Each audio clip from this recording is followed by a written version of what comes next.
پاکستانی نمائندہ مشتاق احمد خان اور قافلے کی رفتار آمد اور روانگی کی تفصیلات۔ سابق جمعیت اسلامی سینیٹر مشتاق احمد خان گزشتہ چند روز میں سٹیونز پہنچ گئے ہیں تاکہ وہ گلوبل سمود فلوتیلا کے ساتھ غزہ کے لیے امدادی جہازوں کا سفر شروع کریں۔ یہ قافلہ مسلسل انسانی ہمدردی اور بین الاقوامی حمایت کے ساتھ ترتیب دیا گیا ہے، جس میں 40 سے زائد ممالک کے نمائندے شامل ہیں۔ پاکستان کا کردار۔ پاکستان کی نمائندگی مشتاق احمد خان نے کی، جہاں وہ ایشیا پر مبنی سمود نوسنتارارا اتحاد کے تحت جہازوں میں سوار ہیں۔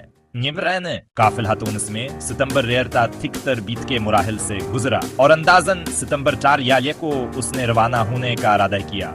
مقاصدہ اور قانونی حیثیت اسپوری مہم کا مقصد غزہ کے نہ کہ بندی توڑنا، ایک انسان دوستانہ کوریڈور قائم کرنا اور نسل کشی کو روکنا ہے، جس کا اعتراف سابق سینیٹر خود کرتے ہیں۔